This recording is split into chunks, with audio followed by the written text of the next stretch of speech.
এই ভিডিওতে আমরা দেখব কিভাবে HTML এর হেডিং ট্যাগ ব্যবহার করতে হয়। তো চলো তাহলে শুরু করা যাক। হেডিং এর সর্বমোট ট্যাগ আছে 6টি: H1, H2, H3, H4, H5, H6। H1 হচ্ছে সবথেকে বড় হেডিং এবং H6 হচ্ছে সবথেকে ছোট হেডিং।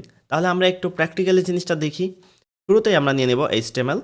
দেন HTML এর মধ্যে আমরা ব্যবহার করব হেড ট্যাগ। যদিও আমাদের এখানে টাইটেল নিয়ে কোনো কাজ হচ্ছে না, তাই আমরা এই হেড ট্যাগটাকে ফাঁকা রাখবো। আমরা শুরুতেই কোন ট্যাগ কীভাবে ব্যবহার করতে হয় এটা এখন শিখছি। এবার আমরা যেটা করব, আমরা বডি ট্যাগ নিয়ে নিব। এই বডির মধ্যে আমরা H1 ট্যাগ নিব। H1 ট্যাগের মধ্যে একটা ডেমো কন্টেন্ট ইউজ করছি, দিস ইজ এ হেডিং। তো তাহলে তোমরা এটার আউটপুটটা দেখতে পাবা যে আউটপুটটা কেমন আসছে। দেখো, একটা হেডিং তৈরি হয়েছে অনেক বড় হয়ে, বড় লেখা এবং মোটা কালির। এরকম লেখা যদি বড় থাকে এবং মোটা কালির থাকে তাহলে বুঝে নিতে হবে যে এটা একটি হেডিং। এইরকম প্রায় 6টি ট্যাগ রয়েছে হেডিংয়ের। প্রত্যেকটি ট্যাগের কাজ আমরা দেখব।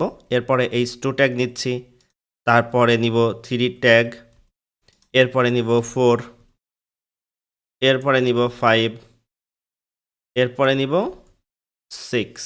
এখন পার্থক্য কি আমি বলি, পার্থক্যটা হচ্ছে H1 এর মধ্যে যদি লিখি লেখাটা সব থেকে বড় হেডিং তৈরি হচ্ছে, এবং H6 এর মধ্যে যদি লিখি তাহলে পর্যায়ক্রমে আস্তে আস্তে এটা ছোট একটা হেডিং তৈরি হয়ে আসছে। তো এখন আমরা কোনটা ব্যবহার করব?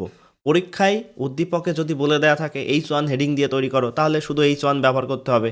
আর যদি কোনো সাইজ বা কোনো কিছু উল্লেখ করা না থাকে তাহলে সেই ক্ষেত্রে প্রথম একটা বা দুইটা বা তিনটার মধ্যে সর্বোচ্চ যে কোনো একটা ট্যাগ তোমরা ব্যবহার করবা, হয় H1, H2 অথবা H3, যে কোনো একটা ট্যাগ ব্যবহার করলেই হবে। পরবর্তী ভিডিওতে আমরা আরও একটি ট্যাগের ব্যবহার দেখব। ধন্যবাদ সবাইকে।